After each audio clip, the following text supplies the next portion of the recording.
দীর্ঘদিন পর শেখ হাসিনা প্রবাস থেকে দেশে ফিরলেন। বেরিয়েছিলেন স্বামীর সাথে সংসার করবেন বলে, ফিরলেন জনতার নেতা হয়ে।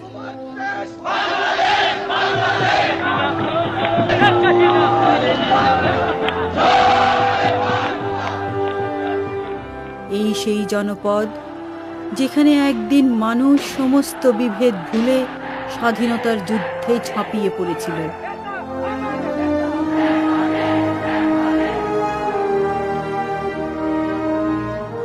আবার এই সেই দুর্ভাগা দেশ যেখানে বিশ্বাসঘাতকের দল নৃশংসভাবে খুন করে তাদেরই জনক এবং তার পরিবারের 20 জন সদস্যকে।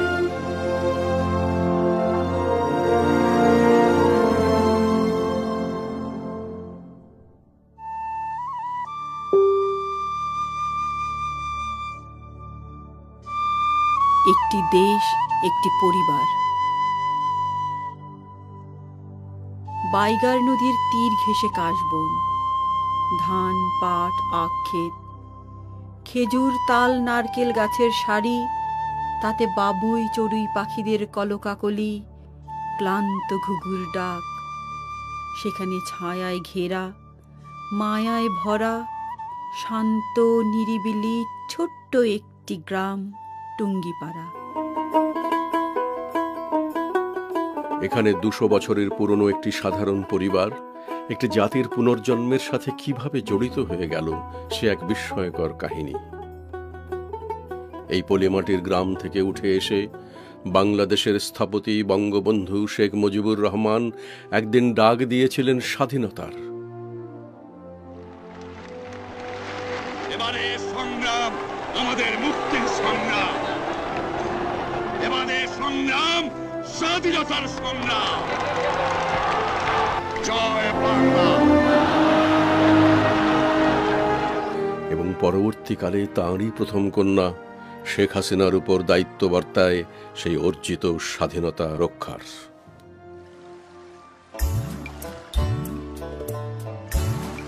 নদী বিধৌত পলি, বর্ষার কাদামাটি আর হেমন্তের কাশফুল বুকে নিয়ে এখানেই 1947-এর 28শে সেপ্টেম্বর জন্মগ্রহণ করেন শেখ হাসিনা।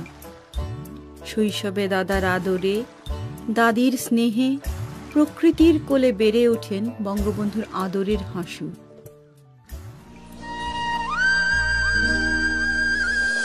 আজকের প্রধানমন্ত্রী শেখ হাসিনা শৈশবে পাড়াগাঁয়ের 8-10টি উচ্ছল মেয়ের মতোই বেড়ে উঠেছেন।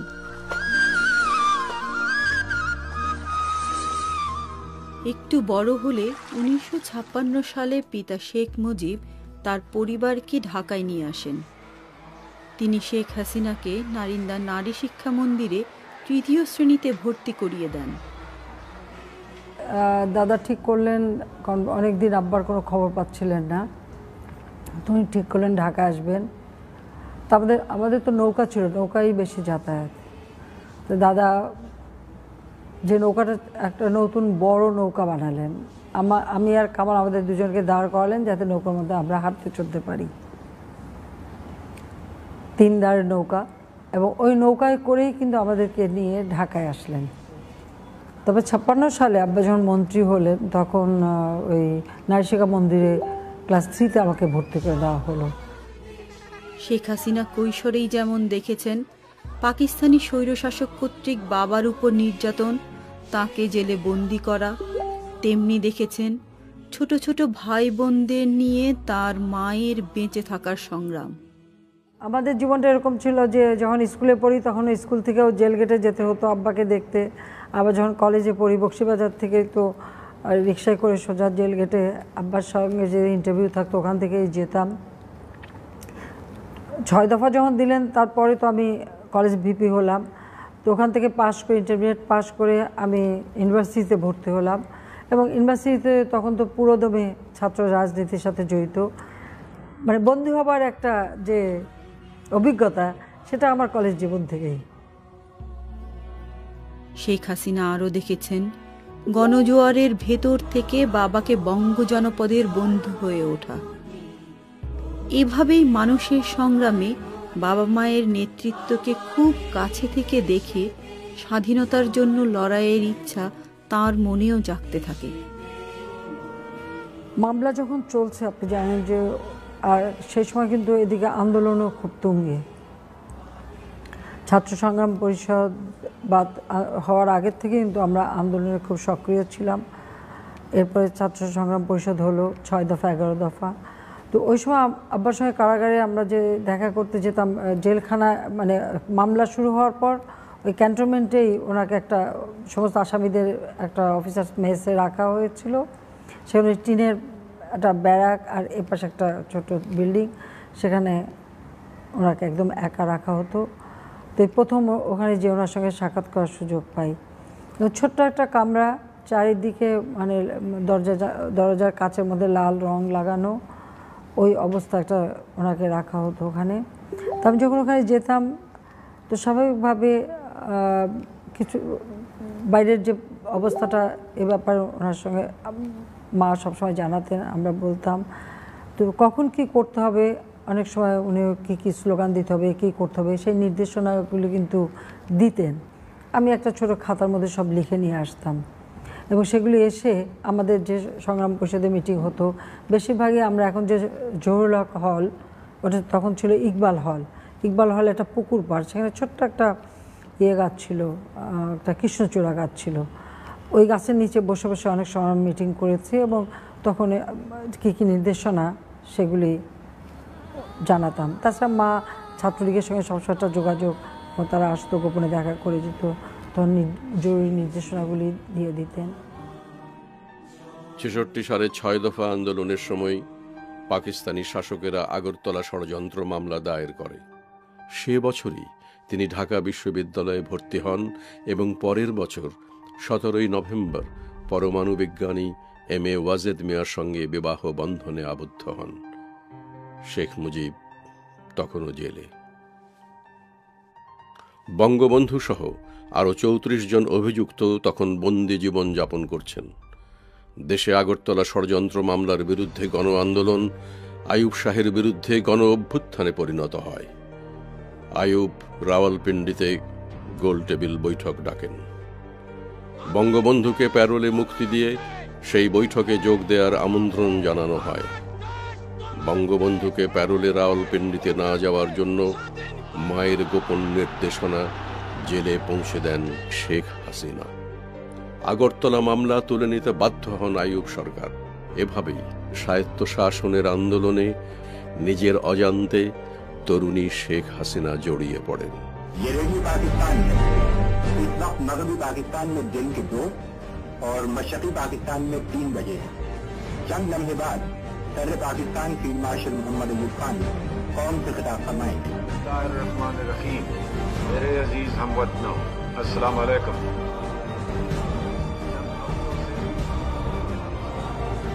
1969 সালে সারা পাকিস্তান জুড়ে প্রচণ্ড গণবিক্ষোভে আইয়ুব সরকারের পতন হয়। জেনারেল ইয়াহিয়া নতুন প্রেসিডেন্ট হন। সে বছর এপ্রিলে স্বামী ওয়াজেদ মিয়ার নতুন কর্মস্থল ইটালিতে স্থানান্তরিত হয়। শেখ হাসিনাকে সংসার গড়ার স্বপ্ন নিয়ে দেশ ছাড়তে হয়।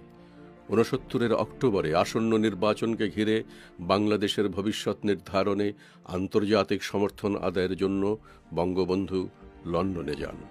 শেখ হাসিনাও তখন বাবার সাথে লন্ডনে পুরোটা সময় কাটান। ইটালি থেকে আমি লন্ডনে আসি, কারণ বঙ্গবন্ধু তখন লন্ডনে যান। অক্টোবর মাসের 23 তারিখে তিনি লন্ডনে পৌঁছান, এটা 69 সালে। এবং আমরা ইটালিতে 6 মাস অজয় সাহেবের কাজ শেষ, উনি ডাইরেস বাড়িতে তখন আবার 1 বছরের জন্য নতুন অ্যাসাইনমেন্ট পেয়েছেন, তো ওখানে চলে আসলেন। আমরা ঠিক 22 অক্টোবর আমরা লন্ডন পৌঁছালাম, আব্বা 23 তারিখে পৌঁছালেন। এবং ওখানেও তিনি ক্যাম্পেইন করছিলেন আমাদের প্রবাসী বাঙালি, কারণ আগরতলা ষড়যন্ত্র মামলার বিরুদ্ধে যে আন্দোলন, সেই আন্দোলনে প্রবাসী বাঙালিদের বিরাট ভূমিকা ছিল, তারা অনেক সহযোগিতা করে, স্যার টমাস উইলিয়ামসকে পাঠান। তো উনি বার্মিংহাম, ম্যানচেস্টার, লুটন বিভিন্ন জায়গায় সফর করেন, ওখানে ঘুরে বেড়ান। আর সেই সাথে তো ওখানে বসে মোটামুটি একটা পরিকল্পনা যে নির্বাচন হবে, যদি সরকার গঠন করতে না দেয় তাহলে যুদ্ধ হবে, এবং যুদ্ধে আমাদের বিজয় অর্জন করতে হবে। কাজে যুদ্ধের প্রস্তুতি নেওয়ার জন্য ট্রেনিংয়ের দরকার এবং কি কি প্রয়োজন, এইসব বিষয়, যদি শরণার্থী যায় তাদের কোথায় আশ্রয় হবে, তাদের আশ্রয়ের ব্যাপারে, এই বিষয়গুলি কিন্তু লন্ডনে বসে সব উনি পরিকল্পনা করে আসেন। ঠিক উনি লন্ডন থাকা অবস্থায় আপনার আদমজিতে তখন বাঙালি বিহারি রাইট শুরু হলো এবং আদমজিতে রাইট, সেই সাথে আরও কয়েক জায়গায়। এই খবরটা পেয়েই উনি ঢাকায় ফিরে আসলেন। 70-এর শেষের দিকে মায়ের কাছে থাকবেন বলে শেখ হাসিনা ঢাকায় ফিরে আসেন। তারপর আসে উত্তাল 71।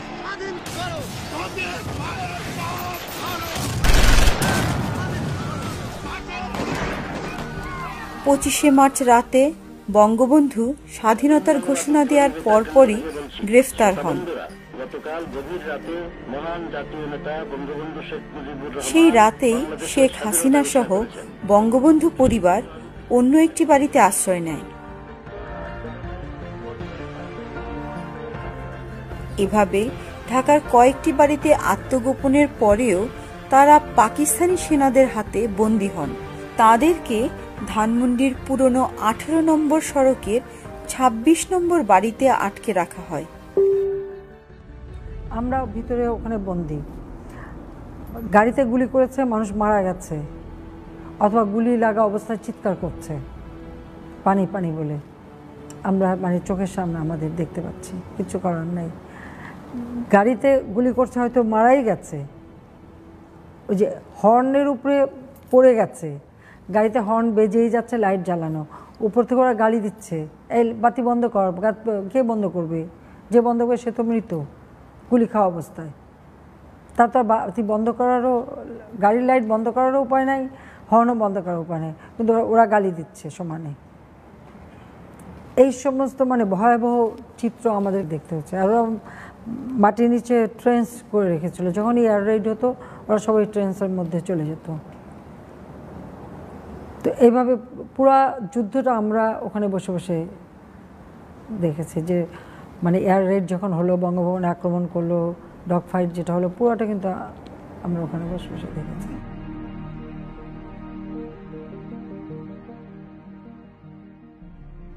মুক্তিযুদ্ধের এই সময়টাতে 27শে জুলাই শেখ হাসিনার প্রথম সন্তান সজীব ওয়াজেদ জয়ের জন্ম হয়। বঙ্গবন্ধু গ্রেফতার হবার আগেই তার নাতির জয় নামটি পছন্দ করে রেখেছিলেন। এই জয় যেন 7 কোটি মানুষের মুক্তির জয়, স্বপ্নের স্বাধীনতার জয়।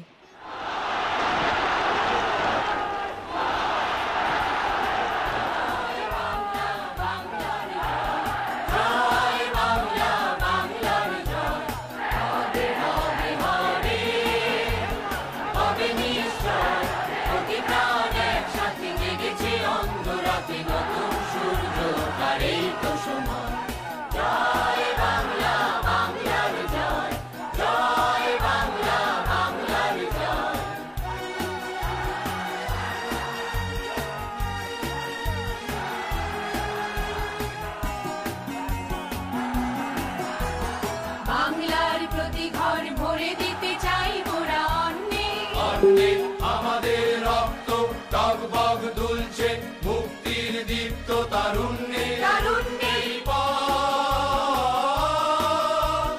হয় হোক রক্তের প্রচ্ছদ পথ, হয় হোক রক্তের প্রচ্ছদ পথ, তবু করি না 16ই ডিসেম্বর 1971।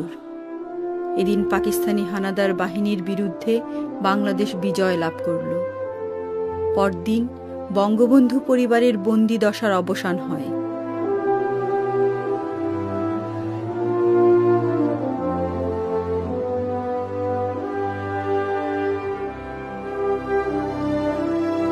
তারপর 10ই জানুয়ারি বঙ্গবন্ধু চোখে অশ্রু, মুখে হাসি, বুকে অব্যক্ত বেদনা নিয়ে স্বাধীন দেশের মাটিতে ফিরে এলেন।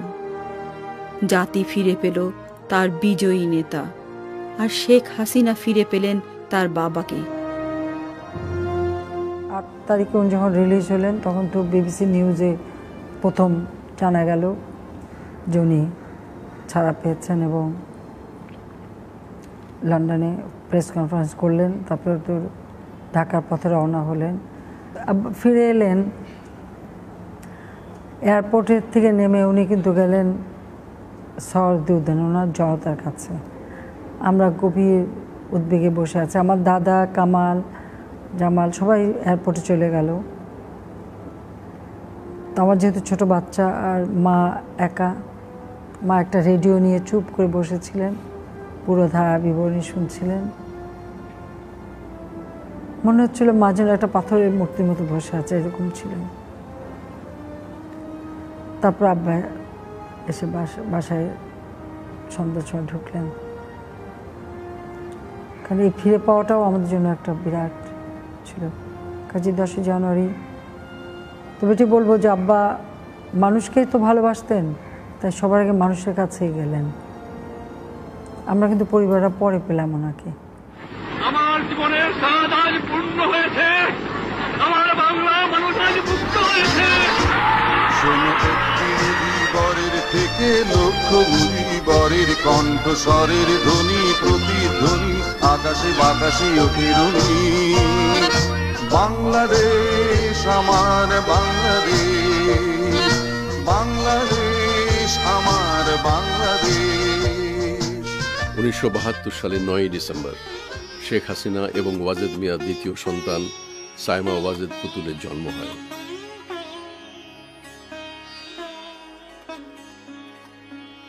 শেখ হাসিনার চোখের সামনে পাল্টে যেতে থাকে সমাজ, দেশ এবং সর্বোপরি রাজনীতি। They should have come forward, at least for the sake of humanity, to save my unfortunate people.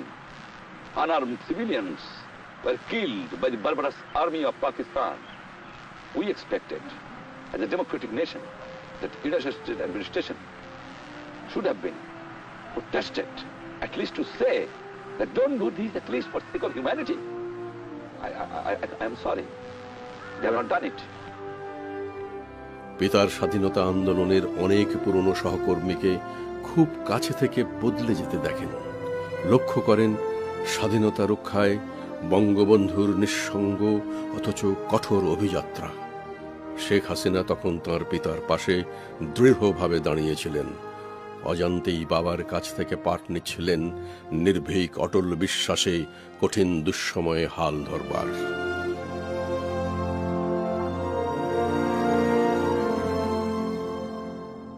You are a very powerful country. I know that. But power comes from the people, you remember it. You have a sufficient force in Vietnam. What you have done? You have fought. You have fought. You have failed to conquer it. Because big people are against it. Who can produce the best mechanized army in the world? American government. But you have sent everything to the Vietnam. Is it possible for you to conquer it? No. আমাদের জীবনটা এমন যে রাজনীতি আর আমাদের জীবন আলাদাভাবে দেখার কিছু ছিল না। কাজে অনেক সময় অনেকে জিজ্ঞেস করে আপনি কবে রাজনীতিতে ঢুকলে, আমরা সে তো জানি না, বোধহয় জন্মলগ্ন থেকেই। সত্যি এটা হলো বাস্তবতা। তো এটাকে কখনো আলাদাভাবে আমরা দেখতে পাই। আমাদের চিন্তা চেতনা সব সময় এই দেশকে ঘিরে, মানুষকে ঘিরে, যেটা আব্বার কাছ থেকে শেখা। আমাদের আলোচনা ভোরবেলা যখন আমরা আব্বার রুমে বসে আমরা চা খেতে যেতাম সবাই, তখন ওই পত্রিকা নিয়ে যখন বসা হতো তখন ওই আমরা কে কোনটা পড়ি আব্বা আবার এটা খুব দেখতেন। কাজে ওই ঘুরে ফিরে সেই রাজনৈতিক আলোচনাটাই আসতো। এরই মধ্যে 1975 সালের 30শে জুলাই জয়, পুতুল ও বোন রেহানাকে সঙ্গে নিয়ে শেখ হাসিনা ওয়াজেদ মিয়ার কর্মস্থল জার্মানির ফ্রাঙ্কফুর্টে যান। কিন্তু 2 সপ্তাহ যেতে না যেতেই আসে সেই ভয়াল 15ই আগস্ট। শেখ হাসিনা তখন ব্রাসেলসে। সেদিন সকালে জার্মানির বাংলাদেশ দূতাবাস থেকে আসে একটি ফোন কল। শেখ হাসিনার মাথায় আকাশ ভেঙে পড়ে।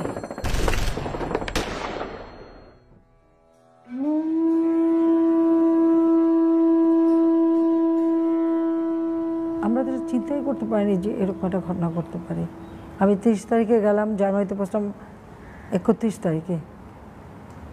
আমরা তখন ইউরোপ ট্যুর করছিলাম। আমরা ওদিন নেদারল্যান্ড গেলাম, আমরা ফিরে এলাম বেলজিয়ামে। সানুল হক সাহেব তখন অ্যাম্বাসেডার। ওনার বাসায় ছিলাম, সকালবেলা ফোন আসলো। হুমায়ুন রশিদ সাহেব তখন অ্যাম্বাসেডার জার্মানিতে, উনি খবর দিলেন। খবরটা শোনার সাথে সাথে আমি বললাম যে বাংলাদেশে কু হয়েছে, তাহলে তো আমার কেউ বেঁচে নাই, আমার আব্বা নেই। তখন কিন্তু আমরা কিচ্ছু জানি না, আর ওদের ভাষায় কথা হচ্ছে, টেলিভিশনের ছবি, কিন্তু আমরা তো ভাষা বুঝতে পারছি না। হুমায়ুন রশিদ সাহেব ওনার সেক্রেটারিকে পাঠালেন। সানাউল হক সাহেব পলিটিক্যাল অ্যাপয়েন্টি ছিলেন, কিন্তু উনি তখন যত তাড়াতাড়ি আমাদের বিদায় দিতে পারেন, এমনকি উনি গাড়িটাও দিলেন না আমাদের বর্ডার পর্যন্ত পৌঁছে দিতে, বলে দিলেন গাড়ি নষ্ট।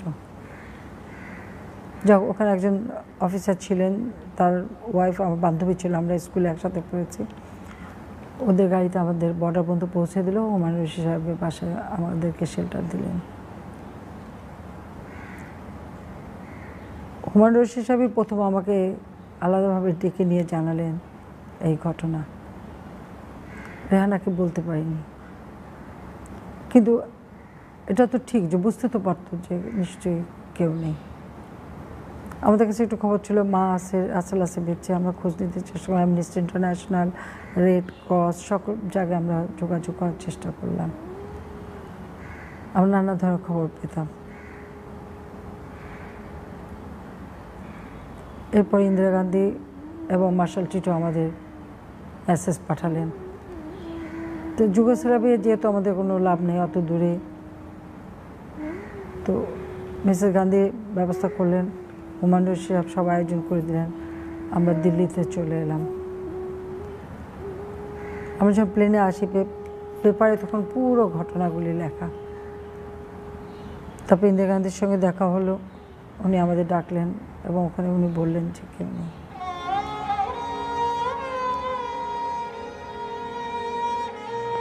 Reports from India tonight say as many as 200 people have been killed in Bangladesh in the aftermath of a pre-dawn coup in which President Mujibur Rahman was shot to death in the presidential palace. The Bangladesh Prime Minister and two of his nephews also lost their lives. The newly installed president, Kandakar Mushtaq Ahmed, is thought to be relatively pro-Western. He changed the name of the country from the People's Republic of Bangladesh to the Islamic Republic of Bangladesh.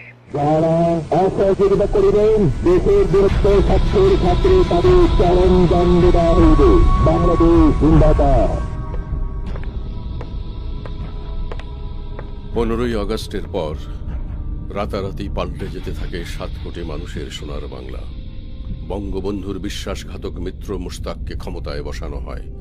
তার সঙ্গে থাকে খুনি colonel Faruk, major ডালিম সহ একদল সামরিক officer.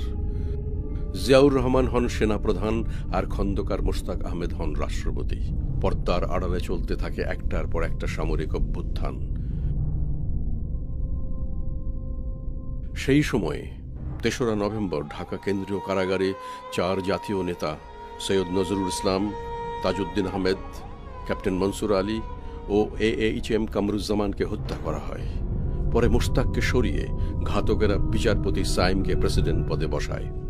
1977 সালের 29 April Ziaur Rahman নিজেকে রাষ্ট্রপ্রধান ঘোষণা করেন এবং পরে 5ম সংশোধনী দ্বারা সংবিধান থেকে ধর্মনিরপেক্ষতার ধারা বাতিল করেন। 75-এর অগাস্ট থেকে 81-র মে, এই 6 বছর শেখ হাসিনা ইন্দিরা গান্ধীর সহায়তায় স্বামী, সন্তান ও বোন শেখ রেহানাকে নিয়ে নয়াদিল্লিতে কাটান। আসলে আমরা দুটো বোন যখন একসাথে হতাম, রেহানা যদিও আমার খুবই ছোট, কিন্তু সবসময় একটা প্রতিজ্ঞা আমরা করতাম যে যেভাবে হোক এই হত্যার বিচার করতে হবে, আর দেশের মানুষের জন্য কিছু করতে হবে। কিভাবে করব কেউ সেটা হয়তো অতটা চিন্তা করা আমাদের পক্ষে তখন সম্ভব ছিল না, কিন্তু এই অনুভূতিটা ছিল যে এই দেশের মানুষের জন্যই তো উনি এত বড় আত্মত্যাগ করে গেছেন, সারাটা জীবন কষ্ট করলেন। আমাদেরকে একটা কিছু করতে হবে, এই চিন্তাটা আছে, এই চিন্তাটা ছিল। 1979 সালের 6 এপ্রিল জিয়াউর রহমান বাংলাদেশের সামরিক আইন প্রত্যাহার করেন। আওয়ামী লীগে তখন চলছে নেতৃত্বের সংকট। এই সময় থেকেই আওয়ামী লীগের শীর্ষ নেতারা দিল্লিতে শেখ হাসিনার সাথে যোগাযোগ শুরু করেন। দলে ঐক্য বজায় রাখার জন্য তারা শেখ হাসিনাকে সভানেত্রীর পদ গ্রহণের অনুরোধ জানান।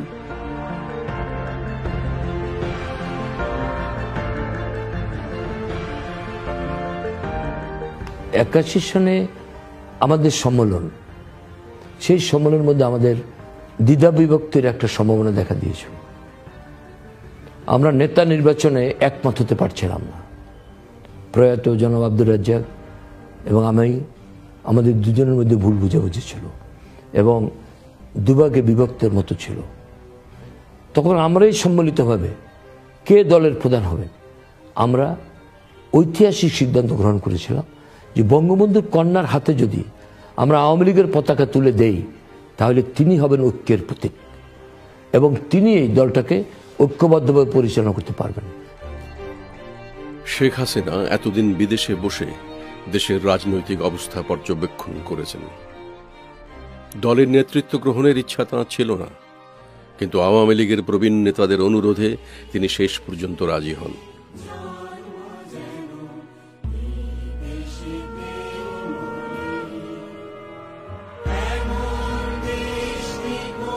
উনিশশো ৮১ সালের ১৭ই মে তিনি ঢাকায় ফিরে আসেন। লক্ষ লক্ষ মানুষ সেদিন শেখ হাসিনার এই প্রত্যাগমনকে স্বাগত জানায়। ৮১ সালে কেউ চিন্তা করেছিল যে বাংলাদেশ আওয়ামী লীগ কোনোদিন আর ক্ষমতায় আসবে? কেউ চিন্তা করেছিল যে আওয়ামী লীগ, বঙ্গবন্ধুর নাম এই দেশে আবার এইরকম স্বাধীনভাবে উচ্চারিত হবে?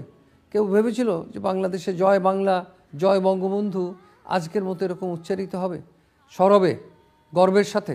এই সবগুলোই ৮১ সন থেকে সেই যে ফিরে এলেন জননেত্রী শেখ হাসিনা, তারপর থেকে যে কি অক্লান্ত পরিশ্রম করে, কষ্ট করে, নির্যাতন সহ্য করে, ঠিক পিতার মতোই, পিতাও যেমন কষ্ট করেছেন, যেমন যেভাবে সকলের দ্বারা নিষ্পেষিত হয়েছেন, নির্যাতিত হয়েছেন, জননেত্রী শেখ হাসিনা তিনিও কিন্তু সেই রকমই প্রতিকূল অবস্থায় ছিলেন।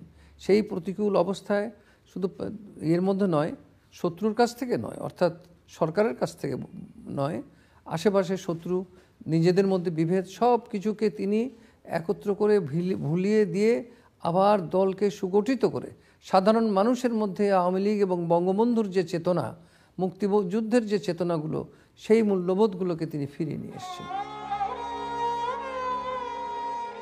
অর্ধযুগ পর বঙ্গবন্ধু কন্যা এমন এক বাংলাদেশে ফিরলেন যেখানে রেখে যাওয়া পরিবারের কেউ আর বেঁচে নেই। নেই স্বপ্নের গণতন্ত্র, ছুঁড়ে ফেলা হয়েছে ধর্মনিরপেক্ষতা ও সমাজতন্ত্র। দানবের বিষাক্ত পদচারণায় যখন বাংলাদেশ আতঙ্কিত, তখন বঙ্গবন্ধুর আওয়ামী লীগের নৌকার বৈঠা হাতে তুলে নিলেন শেখ হাসিনা। বাংলার মানুষ আবার আশায় মুখ বাঁধল। শেখ হাসিনাই একদিন ৩০ লক্ষ শহীদের আকাঙ্ক্ষা বাংলার মাটিতে বাস্তবায়ন করবেন।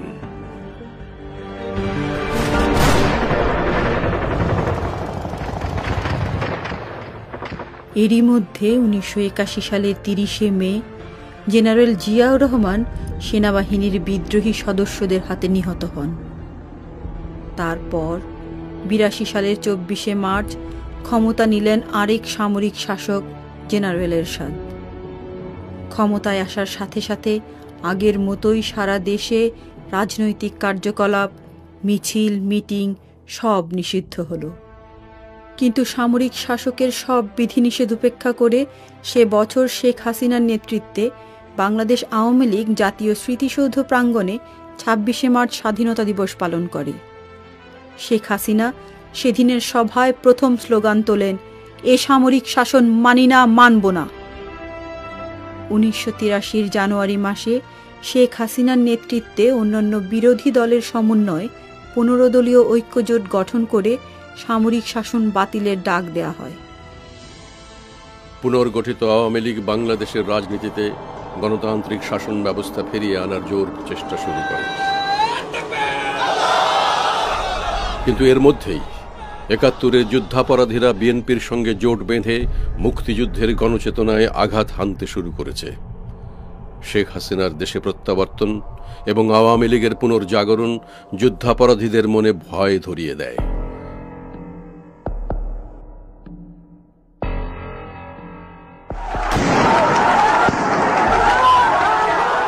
তারা 1984 সালের 15ই আগস্ট বঙ্গবন্ধু হত্যা দিবসে ঢাকার বায়তুল মোকাররম প্রাঙ্গণে বোমা হামলা করে শেখ হাসিনার প্রাণনাশের চেষ্টা চালায়। সে বছরই 18ই সেপ্টেম্বর সুপ্রিম কোর্ট আইনজীবীদের সমাবেশে শেখ হাসিনা 75 পরবর্তী সকল সরকারকে অবৈধ ঘোষণা করেন। সারা দেশে শুরু হয় এরশাদ বিরোধী আন্দোলন।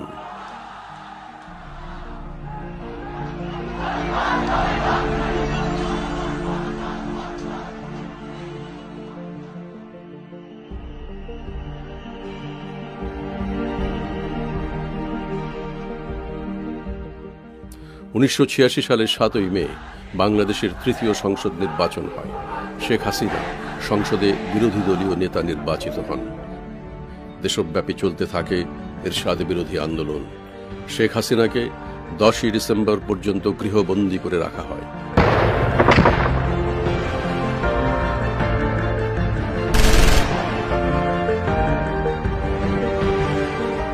ব্যাপক গণ আন্দোলনের মুখে 1990 সালের 27 নভেম্বর সারা দেশে জরুরি অবস্থা ঘোষণা করা হয়। এর প্রতিবাদে ঢাকা বিশ্ববিদ্যালয়ের উপাচার্য ও অধিকাংশ শিক্ষক একযোগে পদত্যাগ করেন। বাংলার গণ আন্দোলন 69-এর মতো আবার গণ অভ্যুত্থানে পরিণত হয়। 6ই ডিসেম্বর রাতে এরশাদ পদত্যাগ করে নির্বাচন দিতে বাধ্য হন। দেশে ফেরার পর থেকে প্রতিটি মুহূর্ত লড়াই করেছেন শেখ হাসিনা। উচ্ছেদ করেছেন সামরিক শাসন।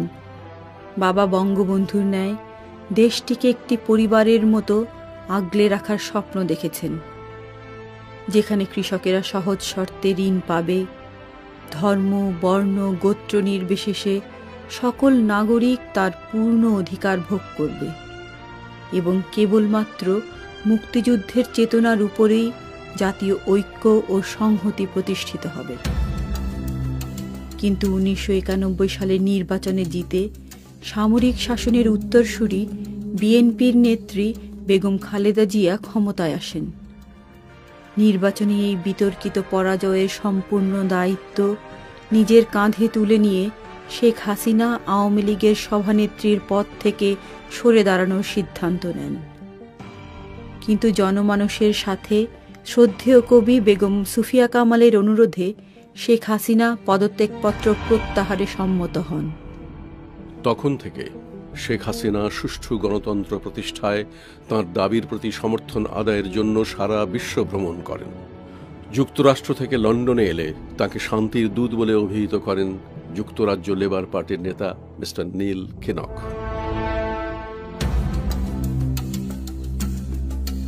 এদিকে ক্ষমতায় বসার সাথে সাথে বিএনপি সরকার যুদ্ধাপরাধী জামাতের অন্যান্য নেতাকে সাথে নিয়ে বাঙালির অসাম্প্রদায়িক জাতীয়তাবোধের চেতনাকে বিকৃত করার অভিযান চালাতে থাকে। তারা দেশদ্রোহী রাজাকারদের রাজনীতিতে পুনর্বাসনের সুযোগ করে দেয়।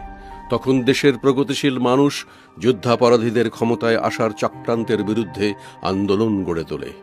গঠিত হয় ঘাতক দালাল নির্মূল কমিটির গণ আদালত। বিএনপি সরকার গণ আদালতের 24 জন বুদ্ধিজীবীর বিরুদ্ধে রাষ্ট্রদ্রোহিতার মামলা করে। গণ আদালতের রায় বানচাল করার জন্য যুদ্ধাপরাধীরা ইসলাম ধর্ম অবমাননার নামে সারা দেশে সাম্প্রদায়িক দাঙ্গা শুরু করে। শেখ হাসিনা এর প্রতিবাদ করায় তাকে 1 মাসের জন্য আটক করা হয়।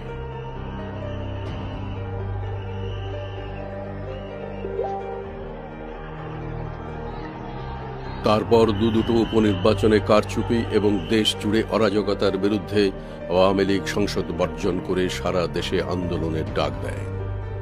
তারা বিএনপি সরকারের নেতৃত্বে কোনো নির্বাচনে অংশ না নেওয়ার সিদ্ধান্ত নেয়। এই আন্দোলনের চাপের মুখেই 1996 সালের ফেব্রুয়ারি মাসে বিএনপি একটি সাধারণ নির্বাচন দেয়।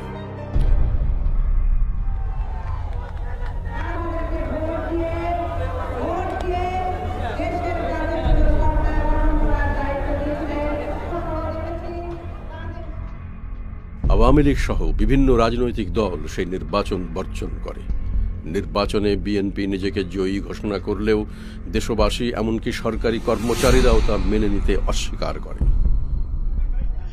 Because of their terrorist activities, their corruption, their nepotism, we didn't participate in the election because we were not ready to take part any election under a corrupt government, under a terrorist government.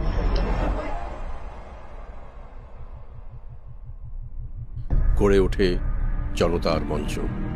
তারপর তত্ত্বাবধায়ক সরকারের দাবি মেনে নিয়ে এবং সংবিধানে তা যুক্ত করে বিএনপি সরকার পদত্যাগ করে। বিচারপতি হাবিবুর রহমানের নেতৃত্বে তত্ত্বাবধায়ক সরকারের অধীনে 1996 সালের জুন মাসে নির্বাচন হয়।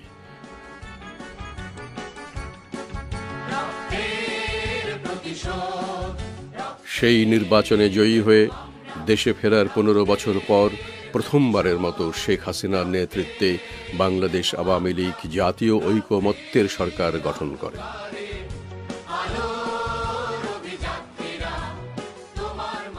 শেখ হাসিনা এতদিন গৃহবধূ এবং পরে বাংলাদেশ আওয়ামী লীগের একজন নেত্রী ছিলেন। এবার সরকার প্রধান হিসেবে দায়িত্ব গ্রহণের পর বঙ্গবন্ধু সহ 30 লক্ষ শহীদের স্বপ্ন বাস্তবায়নের দায়িত্ব কাঁধে তুলে নিলেন। দায়িত্ব নিয়েই তিনি পার্বত্য অঞ্চলে শান্তি প্রতিষ্ঠার অংশ হিসেবে বিদ্রোহীদের সাথে চুক্তিবদ্ধ হন এবং তাদের পূর্ণ নাগরিক অধিকার নিশ্চিত করেন।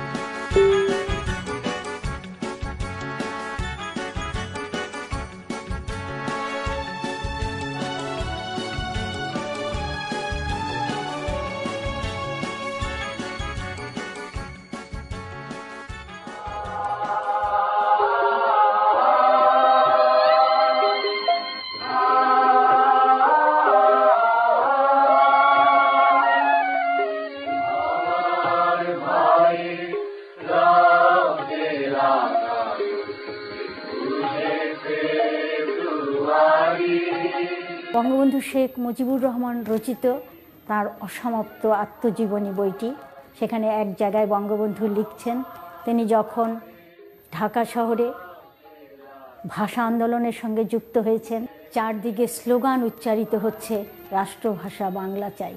তিনি লিখছেন, আমি একবার ঢাকা থেকে টুঙ্গিপাড়ায় গিয়েছি, হাসু আমার গলা জড়িয়ে ধরে বলল, আব্বা রাষ্ট্রভাষা বাংলা চাই।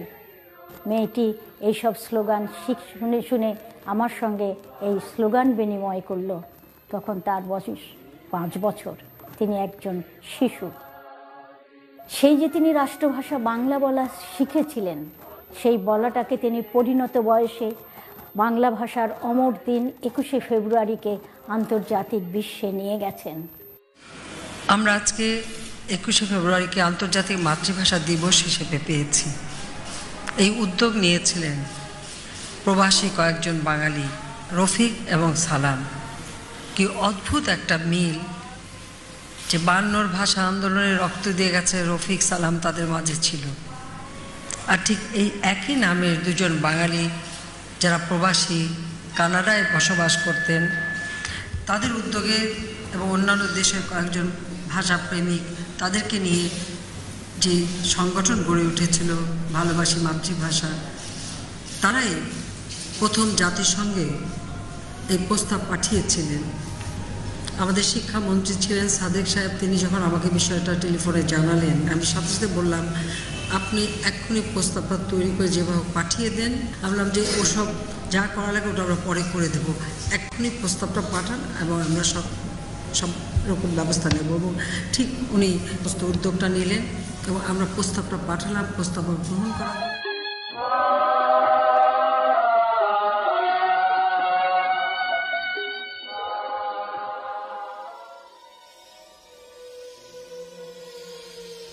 কিন্তু তখনও তার চারপাশে পিতার খুনি এবং স্বাধীনতা বিরোধী রাজাকারেরা দেশের পথে প্রান্তরে চক্রান্তের জাল বুনছে।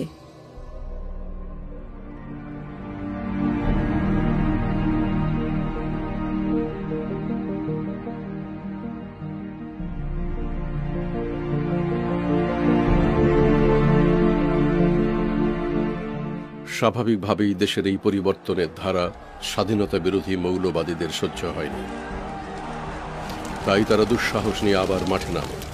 শুরু হয় ইসলামী মৌলবাদকে শক্তিশালী করার ষড়যন্ত্র এবং ধর্মনিরপেক্ষতার বিরুদ্ধে আক্রমণ। তারপর একের পর এক মোদিজির অনুষ্ঠানে রমনার বটমূলের নববর্ষের উৎসবে বোমা হামলা চালাতে থাকে।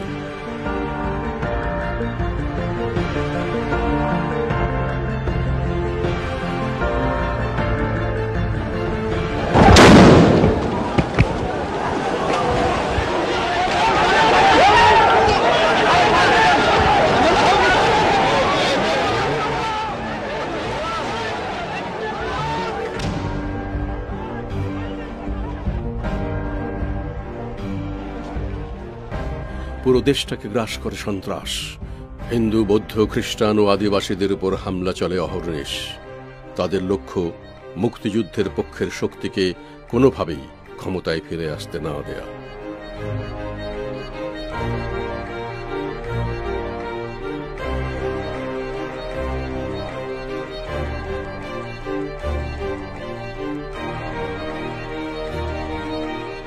2001 সালের নির্বাচনের আগে বাংলাদেশ আওয়ামী লীগ শান্তিপূর্ণভাবে তত্ত্বাবধায়ক সরকারের কাছে ক্ষমতা হস্তান্তর করে।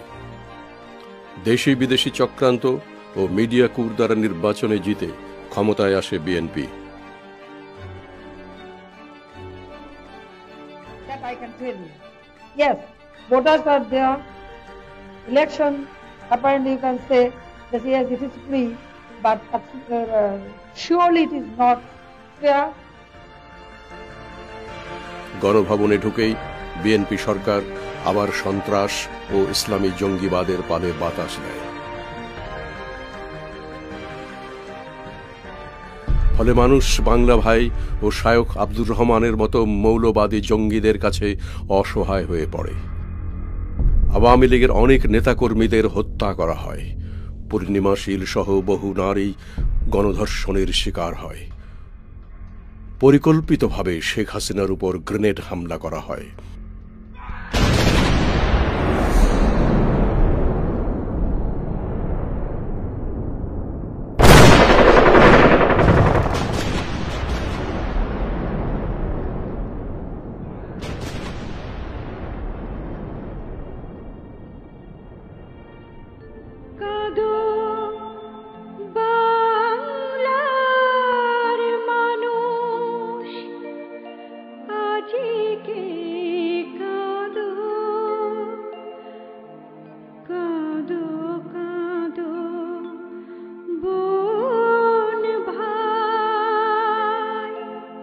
2005 সাল নাগাদ দেশ জুড়ে এমন এক ভয়াবহ অরাজক পরিস্থিতি সৃষ্টি হয় যাতে অবাধ ও নিরপেক্ষ একটি নির্বাচন অনুষ্ঠান অসম্ভব হয়ে পড়ে।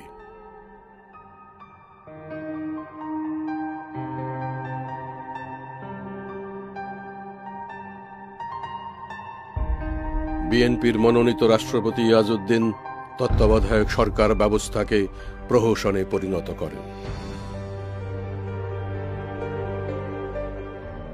এমন পরিস্থিতিতে সামরিক বাহিনীর সহায়তায় ডক্টর ফখরুদ্দিন আহমেদের নেতৃত্বে তত্ত্বাবধায়ক সরকার গঠিত হয়। কিছু দায়িত্ব দেওয়া হয়, সেই দায়িত্ব আমরা পালন করি, যেমন সন্ত্রাস দমন, ইলিগাল ওয়েপন্স কালেক্ট করা, ড্রাগস ট্রাফিকিং বন্ধ করা, বিভিন্ন রকম আমাদের দায়িত্ব দেওয়া হয়, সেগুলো আমরা পালন করতে থাকি। শুরুতে দেশে একটু শান্তি নেমে এলেও কিছুদিন পর শুরু হয় সুশাসন প্রতিষ্ঠার নামে নতুন অনাচার। এই সময় শেখ হাসিনা গণমানুষের অধিকার এবং সুষ্ঠু গণতন্ত্র প্রতিষ্ঠার জন্য দেশে বিদেশে জনমত গড়ে তুলতে থাকেন। এ কারণে তাকে সাব জেলে বন্দী করা হয়। চিকিৎসার জন্য প্যারোলে যুক্তরাষ্ট্রে গেলে তার দেশে ফেরার উপর নিষেধাজ্ঞা জারি করে তত্ত্বাবধায়ক সরকার, কিন্তু তিনি নিষেধাজ্ঞা ভেঙে দেশে পৌঁছান। নিঃসঙ্গ কারাগারে থাকাকালে তার খাদ্যে বিষ মেশানোর অভিযোগও পাওয়া যায়। Sheikh Hasina is now facing charges that relate to murder and corruption. Last week she was blocked from boarding a flight home from London after the military-backed government barred her from returning. Now the dramatic news this week was that the government, having stopped you going back to your own country, has changed their mind, and now, as of Wednesday, you're free to go back. Well, yes, thank you very much for giving me this opportunity. It's wonderful to meeting you here. And you are very correct that first they put cases against me, they issued warrant against me. Then I think it is a tremendous pressure from people of Bangladesh, home and abroad, then world leaders, and especially the world media. And that's why they withdraw the ban. Now I can go back to my country, and I am going back very soon. 2008 সালের 11ই June তত্ত্বাবধায়ক সরকার শেখ হাসিনাকে মুক্তি দেয়।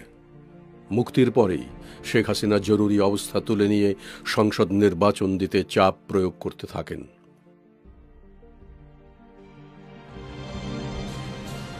Over in Bangladesh, people may have a chance to elect a parliament after 2 years of waiting. On Saturday, leaders of the Bangladeshi interim government announced that elections will take place on December 18th. In a televised address to the nation, interim government leader Fakhruddin Ahmed said he believed the election will lead to the, quote, restoration of a real democracy. And that's something many residents have been waiting to hear. সেই সাথে বাংলাদেশ আওয়ামী লীগ নির্বাচনী অঙ্গীকার হিসাবে যুদ্ধাপরাধীদের বিচারের জন্য সারা জাতির কাছে প্রতিশ্রুতিবদ্ধ হয়। শেখ হাসিনা ঘোষণা দেন, এই ঘাতক দালালদের বিচার বাংলাদেশের মাটিতেই হবে। তাঁর এই প্রতিশ্রুতির রেশ ধরেই 2008 সালের 29শে ডিসেম্বর নবম জাতীয় সংসদ নির্বাচনে বাংলাদেশ আওয়ামী লীগের নেতৃত্বে 14 দলীয় জোট জয়ী হয় এবং দ্বিতীয়বারের মতো সরকার গঠন করে।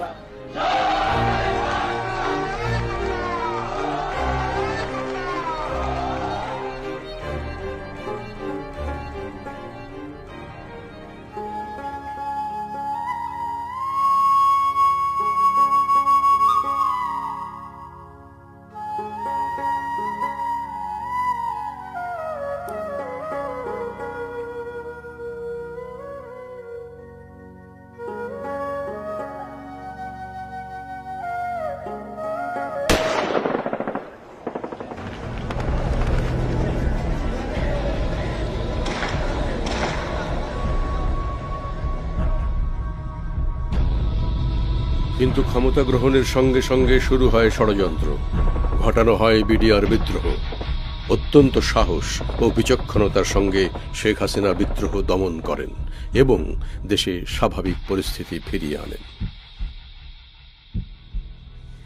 আপনারা সংযত হন, অস্ত্র সমর্পণ করুন, আপনাদের কোনো ক্ষতি হবে না, আমি আশ্বস্ত করছি।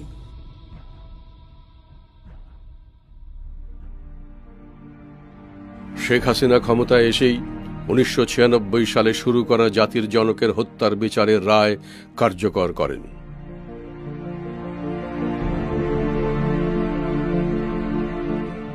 পাশাপাশি শুরু করেন দেশ গঠনের প্রস্তুতি, গবেষণা এবং নীতি নির্ধারণ।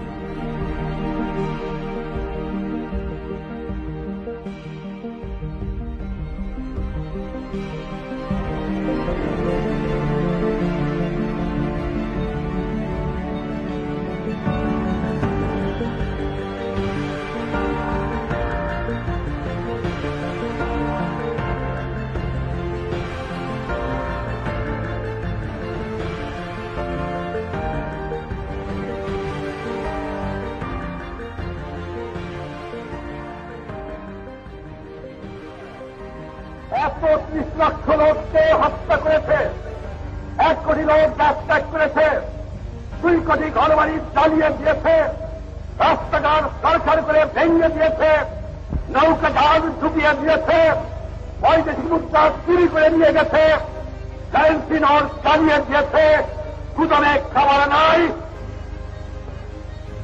আর তার হুটিয়ে আমার বুদ্ধিজীবীকে ঘর থেকে হত্যা করেছে। তাদের বলে বিচার হবে না, আপোষ করতে শেখ মুজিবুর রহমান জানে না, বাংলার বিলে বিচার হবে।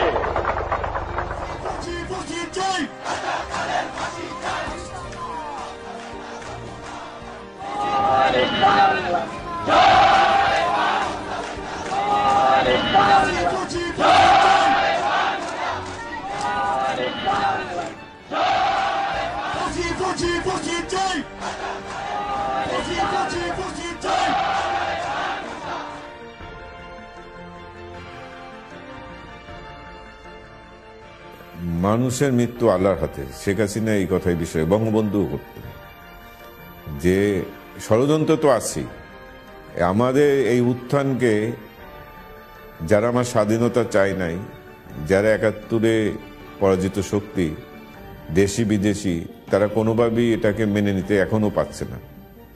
4 দলীয় জোটের নেতা তাদেরকে মিথ্যে মামলা দিয়ে মতিউর রহমান নিজামী, মুজাহিদি, সাইদি, দেলোয়ার হোসেন সাইদি, কামরুজ্জামান, কাদের মোল্লা, এদের সবাইকে তারা মিথ্যে মামলা দিয়ে গ্রেফতার করে রেখে দিয়েছে। যতই চেষ্টা করেন এই বিচার বন্ধ করতে পারেন নাই, ইনশাল্লাহ বন্ধ করতে পারবেন না। এই বিচারের রায় বাংলাদেশের মাটিতে ইনশাল্লাহ কার্যকরী হবেই হবে। তারপর স্বাধীনতার ৩৯ বছর পরে ২৫শে মার্চ ২০১০-এ শুরু হয় ৭১-এর যুদ্ধাপরাধীদের বহু প্রতীক্ষিত বিচার।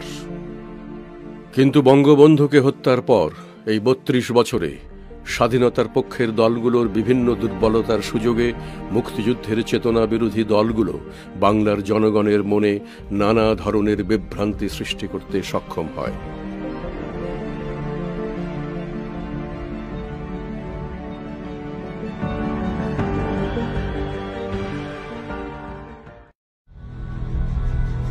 মুক্তিযুদ্ধকে নতুন প্রজন্মের কাছে প্রশ্নবিদ্ধ করে তোলার চেষ্টা করতে থাকে।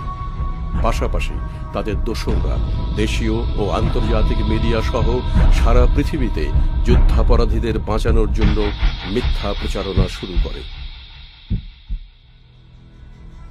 It is correct to say that from a fair trial prism, there are significant concerns about the trials. Yet, nonetheless, you will not find a trial in Bangladesh that does meet international standards in any court in the country. অন্যতম মানবতাবিরোধী অপরাধ করেছিল যারা, তাদের বিচার হচ্ছে।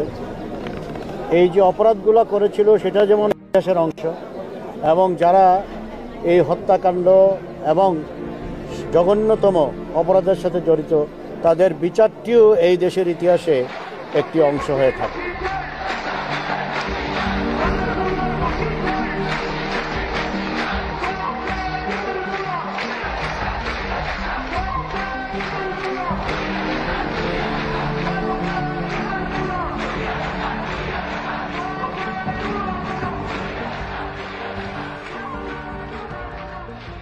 Law will take its own course. Those who lost their family members, it is their demand that these criminals should be punished. So it was our commitment to the people. If you don't try these criminals, then you cannot move forward, because it is just like a curse to the nation. আইনগতভাবে legally constituted একটা trial process করেছি। সেই trial প্রসেসের মাধ্যমে আমাদের যুদ্ধ অপরাধীদের বিচার আমরা সম্পন্ন করেছি। আমি মনে করি এটা জাতি হিসাবে, আমি একজন মুক্তিযোদ্ধা হিসাবে একটা চরম পাওয়া। আমি এটাকে কি বলবো, আমি এটাকে করি, সেলিব্রেট করি। এবং এই সেলিব্রেশনটা সম্ভব হয়েছে শেখ হাসিনার একেবারেই একক বলবো দৃঢ়তা, এবং এই ব্যাপারে ওনার টোটালি আপোষহীন একটি যাত্রা। আমি তাই মনে করি যে মুক্তিযুদ্ধের চেতনা, এই পুরো ব্যাপারটার জন্যে আমি তাকে আন্তরিক সাধুবাদ জানাই। এবং শেখ হাসিনার সরকার আজ এ সত্য প্রতিষ্ঠিত করেছে যে ৩০ লক্ষ শহীদের জীবন ও সম্ভ্রম যারা ইসলামের নাম ভাঙিয়ে বিকিয়ে দিয়েছে, তাদের বিচার পৃথিবীর কোনো শক্তি আটকাতে পারবে না। ৩০ লক্ষ শহীদ যাদের আত্মত্যাগের বিনিময়ে আমরা স্বাধীনতা পেয়েছি। শ্রদ্ধা জানাই ২ লক্ষ মা বোন যাদের মহান আত্মত্যাগের মধ্য দিয়েই আজ আমরা স্বাধীন জাতি পেয়েছি। যুদ্ধাপরাধীদের বিচার করে শেখ হাসিনা বাঙালির মুক্তিযুদ্ধ ও জাতীয়তাবোধকে কলঙ্কমুক্ত করছেন। এসবের পাশাপাশি তিনি সামাজিক প্রকৌশলের অংশ হিসেবে মুক্তিযোদ্ধাদের পাশে এসে দাঁড়িয়েছেন। 4 দশক পরে হলেও তিনি জীবিত মুক্তিযোদ্ধা ও বীরাঙ্গনাদের সম্মান এবং পুনর্বাসনের ব্যবস্থা করে চলেছেন। এর ফলে শারীরিক ও মানসিকভাবে আহত হাজার হাজার মুক্তিযোদ্ধার বাকি জীবনটুকুতে আবার বেঁচে ওঠার স্বপ্ন জুগিয়েছেন।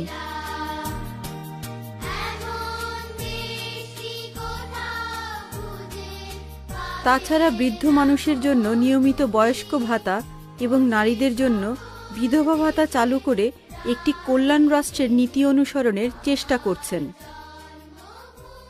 ইতিমধ্যে আপনি জানেন যে সামাজিক নিরাপত্তার জন্য আমরা অনেকগুলি পদক্ষেপ নিয়েছি। যেমন একটা মা যদি স্কুলে বাচ্চাকে পাঠায়, মার নামে ব্যাংক অ্যাকাউন্টে টাকা দিই। বয়স্ক ভাতা, বিধবা ভাতা দিয়েছে। বিধবা ভাতাটা এই কারণে দেওয়া যে আমি দেখেছি যে একটা মা যখন বিধবা হয়ে যায়, না বাপের বাড়ি ঠাঁই হয়, না স্বামীর বাড়ি ঠাঁই হয়। বাচ্চা কাচ্চা নিয়ে যখন শহরে আসে, মানুষের বাড়ি কাজ করতে যে একটা পর্যায়ে তাকে পতিতলায় স্থান করে নিতে হয়, বাচ্চাগুলি রাস্তায় টোকাই হয়। এটা আমি একজন মা, আমি একজন বোন, আমি একজন মেয়ে, আমি একজন মহিলা, এই হিসেবে এটা আমার জন্য অত্যন্ত অসম্মানজনক বলে আমি মনে করি।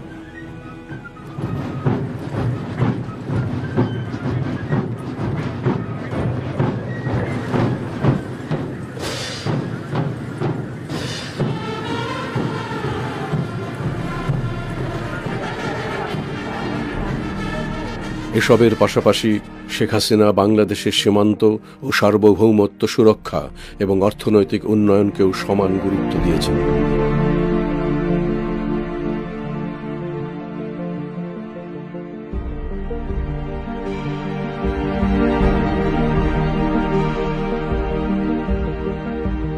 তার ফলে বঙ্গোপসাগরে 2012 ও 14 সালে মিয়ানমার এবং ভারতের কাছ থেকে আন্তর্জাতিক আইনি সালিসের মাধ্যমে 200 নটিক্যাল মাইলেরও বেশি জায়গার উপর বাংলাদেশের অধিকার প্রতিষ্ঠিত হয়েছে।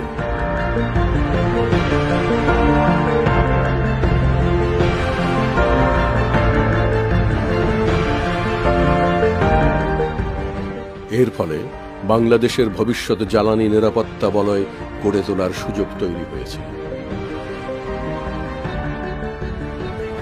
আমরা 2008-এ সরকার গঠন করার পর 9 থেকে আমরা সমস্ত তথ্য উপাত্ত সংগ্রহ এগুলি সব শুরু করলাম। খুব গোপনীয়তা রক্ষা করে মিটিং করা, সমস্ত এগুলি জোগাড় করা, মানে এমনকি সার্ভে জাহাজও আমাদের কিন্তু নৌবাহিনীকে দিয়ে। কিন্তু সার্ভে করতে গেলেই কিন্তু ভারত বাধা দেবে, মিয়ানমার বাধা দেবে, সেখানেও আমাদের বেশ কিছু একটু কাজ করতে হলো অন্যভাবে। এভাবে করে আমরা কিন্তু এটা সাবমিট করে করলাম। বন্ধুত্ব বজায় রেখে দুইটা দেশের বিরুদ্ধে মামলা করে সেই মামলায় জয়লাভ করা, এটা এখন আপনি যেভাবেই দেখেন সেটা আমরা করতে পেরেছি। বাংলাদেশের জন্মের আগে থেকেই সীমান্ত নিয়ে বিতর্ক ভারতের সাথে বন্ধুত্বের জন্য চরম ঝুঁকি হিসাবে বিরাজ করছিল। যেমন বহুকাল থেকেই ছিটমহলবাসীদের ভাগ্য আর অধিকার অনিশ্চিত ছিল।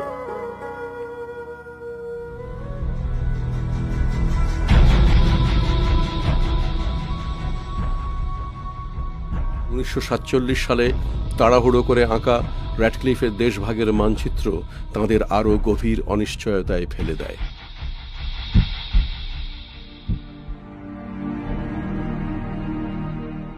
ছিটমহলে বাচ্চারা যাতে লেখাপড়া করতে পারে, আগে তো লেখাপড়া করা ইচ্ছুক ছিল না, সেই জন্য আমি বাচ্চাদের শিক্ষা দিতে চাই, তাদেরকে আমি উচ্চ শিক্ষিত বানাইতে চাই। আমাদের মতো প্রতিবন্ধী আরও আছে, তারা যাতে এই 6 কিলো রাস্তা হেঁটে না যায় এবং কষ্ট না হয়। আমি সরকারের কাছে প্রার্থনা করি যে দ্রুত আমাদের এখানে স্কুল কলেজ মাদ্রাসা হোক।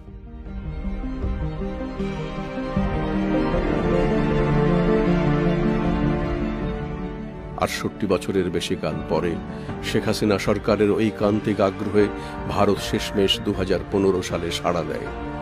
দুই দেশের অধিবাসীদের ইচ্ছা অনুযায়ী ছিটমহল বিনিময় হওয়ায় 1.5 লক্ষেরও বেশি মানুষ তাদের ভাগ্য ও নাগরিক অধিকার ফিরে পায়। ভারতের সঙ্গে এ সময় দীর্ঘদিন ঝুলে থাকা স্থল সীমান্ত চুক্তি স্বাক্ষরিত হয়।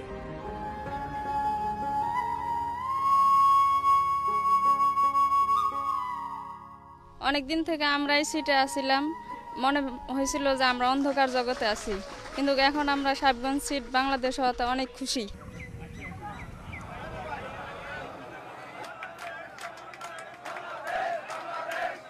অত্যন্ত গর্বিত এবং আনন্দিত যে আমাদের কোনো পরিচয় ছিল না, আমাদের কোনো রাষ্ট্র ছিল না, আমাদের কোনো নাগরিকত্ব ছিল না, আমাদের কোনো দেশ ছিল না, তাই আমরা আজকে নাগরিকত্ব পেয়েছি, রাষ্ট্র পেয়েছি, দেশ পেয়েছি।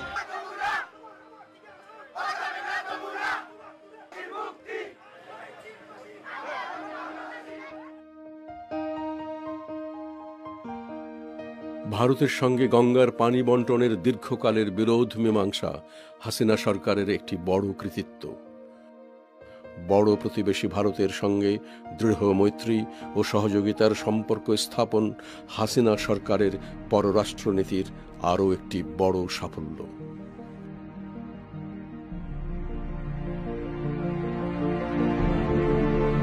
যেটা বঙ্গবন্ধু ৭৪ সালে করে গেলেন, সেটা ৪৪ বছর পর ২০১৫ সালে আমরা করতে সক্ষম হলাম।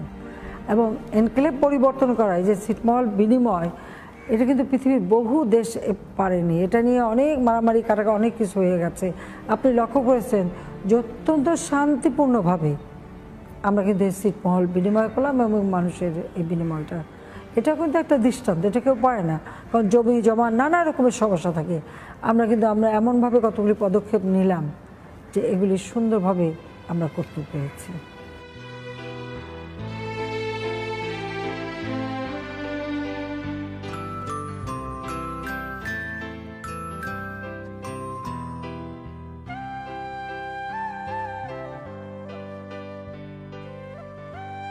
বিদ্যুৎ সংকট উৎপাদন ব্যবস্থাকে যেমন অভিশাপগ্রস্ত করে তোলে, তেমনি মানুষের দৈনন্দিন জীবনকেও করে তোলে অতিষ্ঠ। শেখ হাসিনা সরকারের সময় ২০০৯ সাল থেকে বাংলাদেশের বিদ্যুৎ উৎপাদন ৩ গুণ বৃদ্ধি পেয়েছে।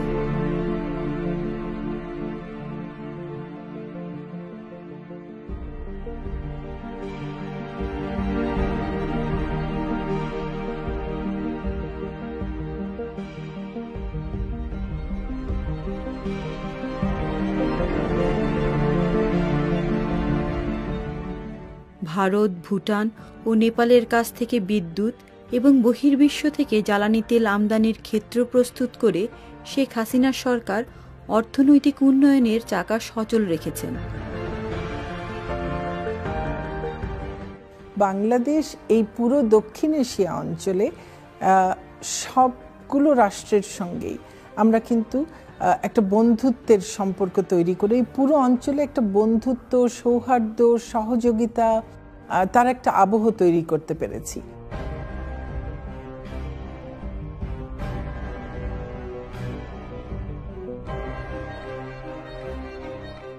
রাশিয়ার সঙ্গে আমাদের কোনো সম্পর্কই প্রায় ছিল না, আমাদের কোনো লেনাদেনা ছিল না, কোনো ধরনের যে সহযোগিতা তা ছিল না।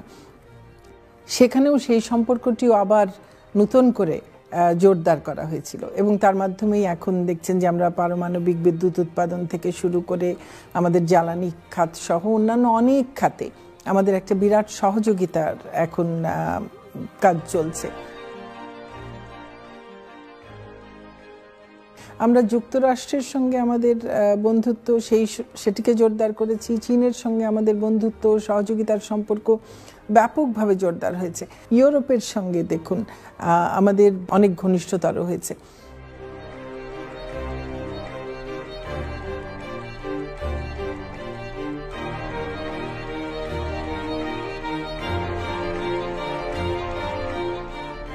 শক্তি যোগানের এই কূটনৈতিক সফলতা উন্নত বাংলাদেশের স্বপ্নকে বাস্তব করে তুলেছে।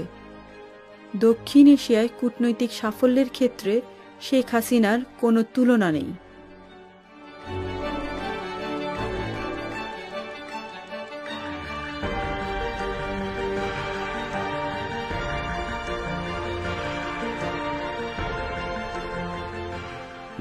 সালের কথা, জাতিসংঘের সদস্য দেশগুলোর রাষ্ট্রপ্রধানরা বিশ্বকে বদলে দেবার অঙ্গীকার করেছিলেন। এমডিজি নামে পরিচিত সেই অঙ্গীকারের প্রথমটি ছিল দারিদ্র্য অর্ধেকে নামিয়ে আনা। সেই হিসেবে 2015 সালের মধ্যে দেশে দরিদ্র মানুষের সংখ্যা কমিয়ে আনার কথা 29% ভাগে।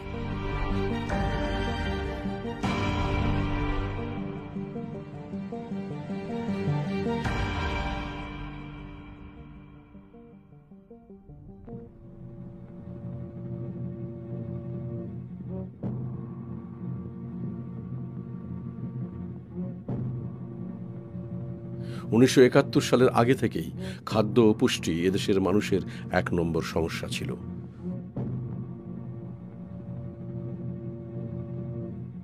জনসংখ্যার বিস্ফোরণ, অতিমাত্রায় বন্যা, খরা, সমুদ্রপৃষ্ঠের উচ্চতা ও লবণাক্ততা বৃদ্ধি মানুষের মুখে দুবেলা দুমুঠো ডাল ভাত তুলে দেওয়ার জন্য বড় বাধা ছিল।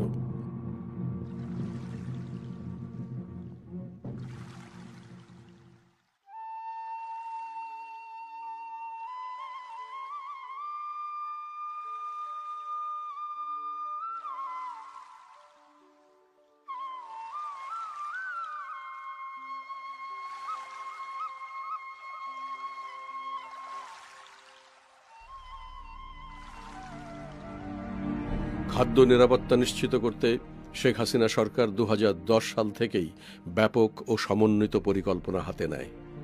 বাংলাদেশ সরকার ও দাতা গোষ্ঠীর সহযোগিতায় কৃষক, কৃষিবিজ্ঞানী, গবেষক ও অর্থনীতিবিদদের সমন্বিত পরামর্শে খাদ্য নিরাপত্তার এক বৃহৎ বলয় গড়ে তোলা হয়। ফলে প্রাকৃতিক দুর্যোগ ও দুর্ভিক্ষ প্রবণ দেশটির কৃষকেরাই এখন উদ্বৃত্ত খাদ্য বিদেশে রপ্তানি করছে।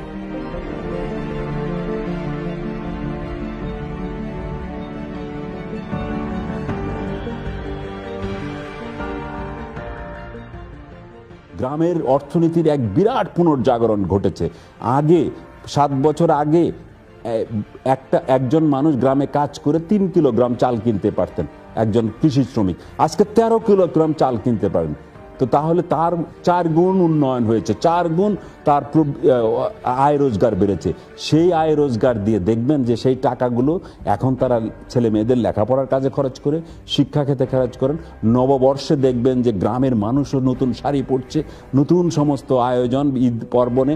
তো এই সব কিছুই ঘটছে, চোখের সামনে দেখতে পাচ্ছে ইকোনমিটা কতটা এগিয়ে যাচ্ছে, তরতর করে এগিয়ে যাচ্ছে। কিন্তু জলবায়ু পরিবর্তনের কারণে সৃষ্ট দুর্যোগ বাংলাদেশের এই স্বনির্ভরতা খুব ঝুঁকির ভিতর ফেলে দিয়েছে। We all need to pay attention to carbon budgeting and decarbonization.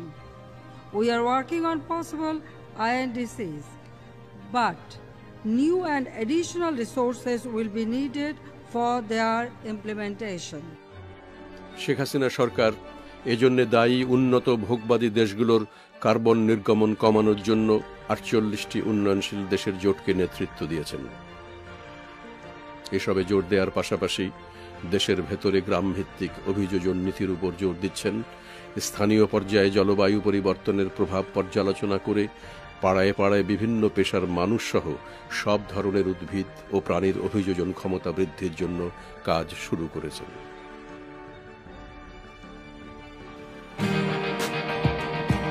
2000 সালের কথা। জাতিসংঘের সদস্য দেশগুলোর রাষ্ট্রপ্রধানরা বিশ্বকে বদলে দেবার অঙ্গীকার করেছিলেন। এমডিজি নামে পরিচিত সেই অঙ্গীকারের প্রথমটিই ছিল দারিদ্র্য অর্ধেকে নামিয়ে আনা। সেই হিসেবে 2015 সালের মধ্যে দেশে দরিদ্র মানুষের সংখ্যা কমিয়ে আনার কথা শতকরা 29 ভাগে। পৃথিবীর অন্য সব দেশের সঙ্গে তাল মিলিয়ে জাতিসংঘের বেঁধে দেয়া মিলেনিয়াম ডেভেলপমেন্ট গোল অর্জনে বাংলাদেশ সফল হয়েছে। প্রত্যেক পরিবারে একাধিক সদস্য এখন শুধু লিখতে পড়তেই পারে না, তারা মোবাইল, টেলিভিশন সহ অন্যান্য আধুনিক প্রযুক্তির ব্যবহার করে তথ্য সংগ্রহের কৌশলও আয়ত্ত করেছে। শেখ হাসিনা সরকার এরই ধারাবাহিকতা বজায় রাখতে 2030 সালের অনেক আগেই টেকসই উন্নয়নের লক্ষ্যমাত্রায় পৌঁছানোর পরিকল্পনা হাতে নিয়েছেন। প্রযুক্তিভিত্তিক ও বৈজ্ঞানিক শিক্ষার উপর জোর দিয়ে মানুষের চিন্তা এবং সিদ্ধান্ত গ্রহণের জায়গাটি শক্তিশালী ও যুগোপযোগী করে তোলার আপ্রাণ চেষ্টা করে যাচ্ছেন। 3 কোটি শিশুকে তার সরকার বিনামূল্যে পাঠ্যপুস্তক দেওয়ার ব্যবস্থা করেছে।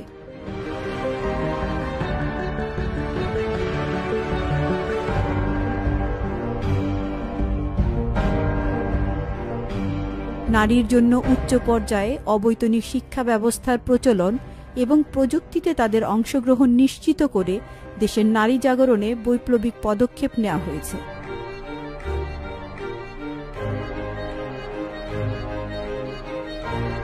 নারীর ক্ষমতায়নের ক্ষেত্রে শেখ হাসিনার ভূমিকার কোনো তুলনা সাম্প্রতিক বিশ্বেও নেই। বাংলাদেশের প্রতিটি পেশায়, এমনকি বিচার ও কূটনৈতিক বিভাগ পর্যন্ত নারী এখন সর্বোচ্চ পর্যায়ে। দেশের প্রধানমন্ত্রী, বিরোধী দলের নেতা, সংসদে উপনেতা, স্পিকার এবং একাধিক বিশ্ববিদ্যালয়ের উপাচার্য এখন নারী। আইন শৃঙ্খলা এবং প্রতিরক্ষা বাহিনীর প্রতিটি শাখায় উচ্চ পদে এখন নারীর অধিষ্ঠান।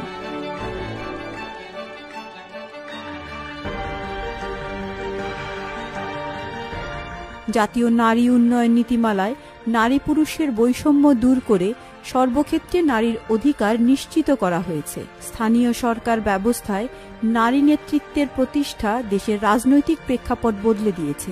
একটি বাড়ি, একটি খামার প্রকল্প এবং ক্ষুদ্র সঞ্চয় ব্যাংক নারীকে স্বাবলম্বী করার ক্ষেত্রে বিপুলভাবে সাহায্য করেছে। 1971 সালে সেই তলাবিহীন ঝুড়ি এখন উন্নয়নের ফসলে পূর্ণ। 2010 সাল থেকে চমকপ্রদ স্থিতিশীল প্রবৃদ্ধি ও বৈদেশিক মুদ্রার শক্ত মজুদের কারণে বাংলাদেশকে সার্কভুক্ত দেশগুলোর ভেতর ভারতের পরেই শক্তিশালী বিবেচনা করা হচ্ছে।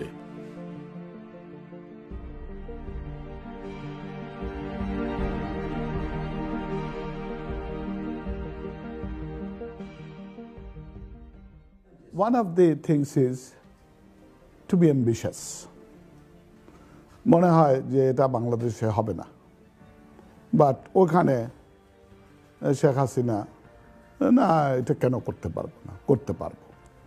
Take for example Rooppur, it's a 12.5 billion project. 12.5 billion project. Bahra Bandar. There is nothing at the moment. It's a small village.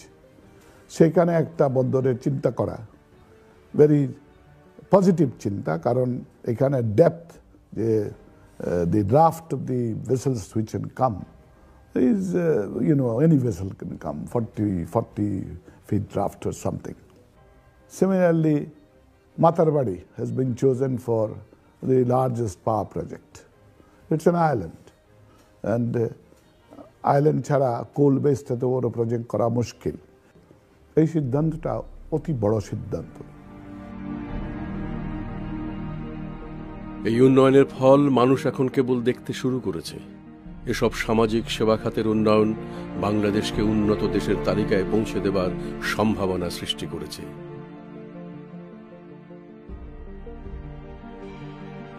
শুধু রাজধানী ঢাকায় নয়, গ্রামীণ যোগাযোগ ব্যবস্থা রাষ্ট্রীয় কাঠামোর সাথে সরাসরি সংযুক্ত করায় সরবরাহের ক্ষেত্রে অনেক সমতা এসেছে।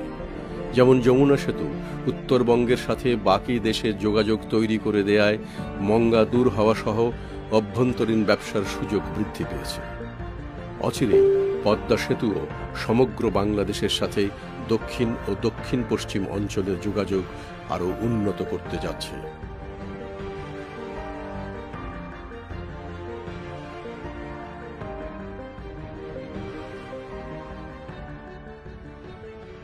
আজকে যদি পদ্মা সেতু হয় তার 10 ভাগের 1 ভাগ এবং 10 ভাগের 1 ভাগ সময় এবং 10 ভাগের 1 ভাগ খরচে সেই টাকাটা মানে বিক্রি করতে পারবে, বেশি বিক্রি করতে পারবে।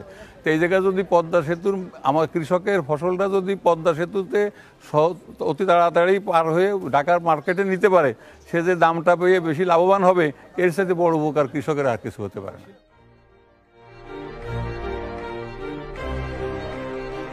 তাছাড়া রাজধানী ঢাকাকে বসবাসের উপযোগী করে তোলার জন্য শেখ হাসিনার প্রচেষ্টার কোনো কার্পণ্য নেই। গত 7 বছরে উড়াল সেতু নির্মাণ, নাগরিকদের জন্য সরকারি বেসরকারি যানবাহনের সংখ্যা ও সেবা বৃদ্ধি এবং রাস্তাকে নিরাপদ করে তোলার জন্য সমন্বিত চেষ্টা চালিয়ে যাচ্ছেন। আগারগাঁও স্টেশন পর্যন্ত ধরা হয়েছে। আমি মনে করি ফার্মগেট পর্যন্ত হলে পরে মানুষ আরও বেশি সুবিধা পাবে, কারণ ফার্মগেটে একটা জংশন, সেখান থেকে কিন্তু সারা ঢাকার বিভিন্ন দিকে যোগাযোগটা করা যায় এবং মানুষ তাহলে ব্যবহার করবে। আর এটা নির্মাণ কাজ সমাপ্ত হলে মেট্রো রেলও ভালো পয়সাও কামাই করতে পারবে। আমাদের আঞ্চলিক যোগাযোগ সেই সাথে সাথে মানে আন্তর্জাতিক রুটের সাথে বাংলাদেশকে সংযোগ স্থাপন করে দেওয়া, সেই কাজটাও আমরা করে যাচ্ছি। শুধু সড়ক, সেতু, রেল, নৌপথ এবং আকাশপথ প্রতিটি ক্ষেত্রে ব্যাপক উন্নয়নের কর্মসূচি আমরা হাতে নিয়েছি এবং আমরা চাচ্ছি আরও একটা নতুন এয়ারপোর্টও করে দিতে, যেটা আন্তর্জাতিক এয়ার রুটের সাথে সংযোগ থাকবে। কাজে বাংলাদেশের ভৌগোলিক অবস্থানে বাংলাদেশ হবে প্রাচ্য ও পাশ্চাত্যের মধ্যে একটা সেতু বন্ধন রচনার জায়গা। শেখ হাসিনা ক্ষমতা গ্রহণের পর থেকে দেশের সকল নাগরিকের অধিকার ও স্বার্থ রক্ষার চেষ্টা করছেন। এ পর্যন্ত তিনি তার সাহস ও নেতৃত্বের সবটুকু দিয়ে একটি নিরাপদ এবং উন্নত বাংলাদেশ গড়ে তোলার ক্ষেত্রটি প্রস্তুত করেছেন। একই সাথে বিশ্ব জলবায়ু পরিবর্তন সৃষ্ট দুর্যোগ মোকাবেলা ও পৃথিবীতে শান্তি প্রতিষ্ঠায় উন্নয়নশীল দেশগুলোকে সাথে নিয়ে তাঁর নেতৃত্ব ও অবদান ব্যক্তি হাসিনাকে একটি প্রতিষ্ঠানে পরিণত করেছে। সারা বিশ্বের সর্বাধিক প্রভাবশালী নারীদের মধ্যে শেখ হাসিনা তার আসন প্রতিষ্ঠা করেছেন এবং এসবের স্বীকৃতিস্বরূপ তিনি দেশিকোত্তম ও চ্যাম্পিয়ন অব দ্য আর্থ ছাড়াও বহু সম্মাননা এবং পুরস্কার পেয়েছেন। Our innovative people and home-growing solutions have brought remarkable results in addressing climate change. In 1971, after Bangladesh gained independence, Henry Kissinger made a comment about this country. He called it a bottomless basket. Well, today, Bangladesh is definitely not a bottomless basket.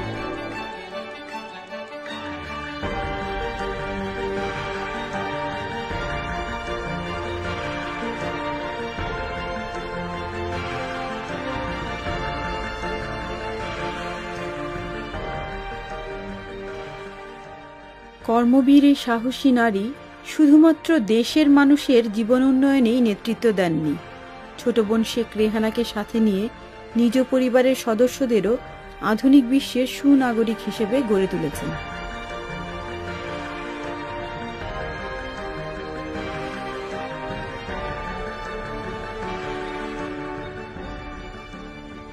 As a mother, she is very loving.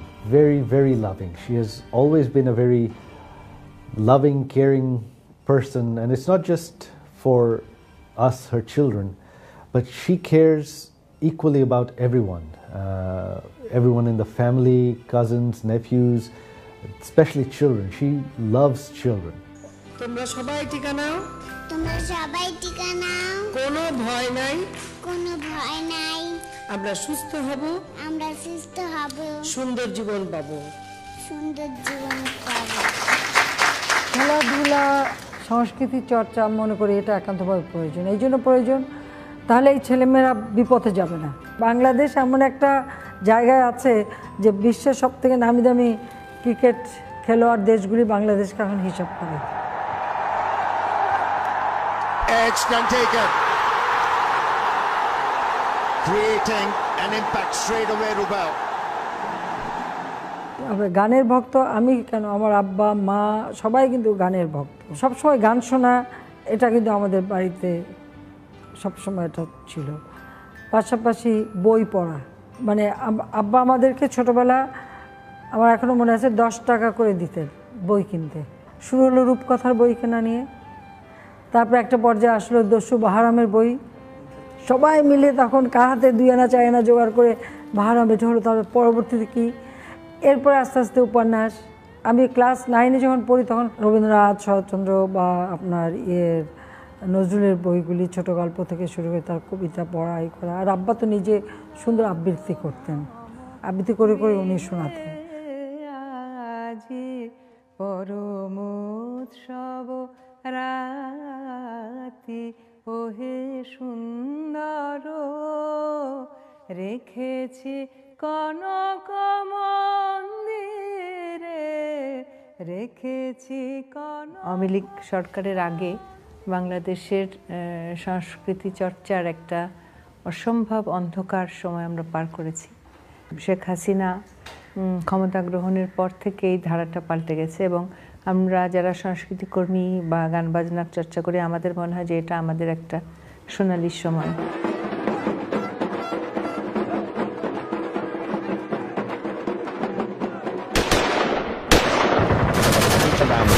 I'm Ben Bland.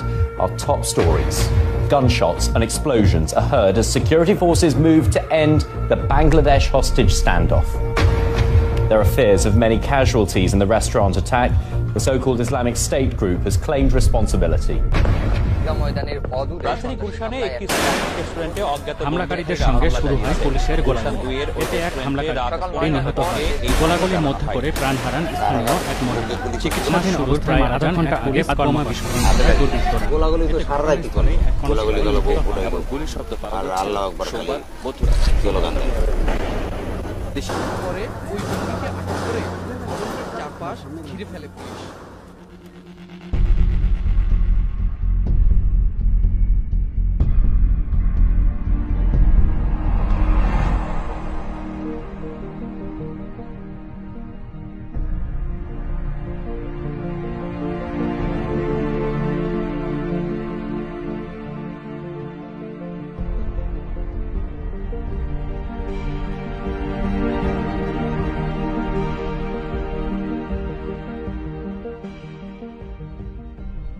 Sheikh হাসিনার নেতৃত্বে বাংলাদেশের অভূতপূর্ব উন্নয়ন থামিয়ে দেওয়ার জন্য দেশি বিদেশি ষড়যন্ত্র এক ভয়াবহ রূপ গ্রহণ করেছে। জঙ্গিবাদের অশুভ শক্তি বাংলাদেশ সহ সারা বিশ্বের সাথে এক রক্তক্ষয়ী সংঘর্ষে লিপ্ত। কিন্তু বঙ্গবন্ধু কন্যা শেখ হাসিনার নির্ভীক নেতৃত্ব মুক্তিযুদ্ধের স্বপ্নের সোনার বাংলা গড়ে তোলার দুর্গম পথযাত্রাকে নিয়ে যাচ্ছে সাফল্যের পথে। বাংলাদেশ যখন একটি আত্মমর্যাদাশীল এবং আত্মনির্ভরশীল দেশ হিসেবে বিশ্বের বুকে প্রতিষ্ঠিত হতে যাচ্ছে, তখন দেশি বিদেশি একটি চক্র বাংলাদেশের এই অগ্রযাত্রাকে বানচারের অপচেষ্টায় লিপ্ত হয়েছে। অস্ত্রের মুখে নিরীহ সাধারণ মানুষকে জিম্মি করে এরা দেশকে একটি অকার্যকর রাষ্ট্র হিসেবে পরিচিত করতে চায়। আপনারা যারা স্ব কর্মস্থানে এবং মাঠ পর্যায়ে যারা আছেন, তারা ধর্মের প্রকৃত যে শিক্ষা, সেই শিক্ষাটা যেন মানুষ পায়, সেদিকে লক্ষ্য রাখবেন। আর এই জঙ্গি সন্ত্রাসবাদ যে নামে যেভাবে আসুক না কেন, তাদেরকে আমাদের দমন করতেই হবে এবং সেটা আমরা করব। আমাদের যে ঘোষণা জিরো টলারেন্স টু টেররিজম, এটা বাস্তবায়ন করতে হবে যে যে কোনো ধরনের জঙ্গিবাদ সন্ত্রাসী কর্মকাণ্ড আমরা বাংলার মাটিতে হতে দেব না। মানুষের শান্তি নিরাপত্তা আমরা নিশ্চিত করব, এটা মাথায় রেখেই আমাদের কাজ করতে হবে এবং আমি বিশ্বাস করি অবশ্যই আমরা তা পারব।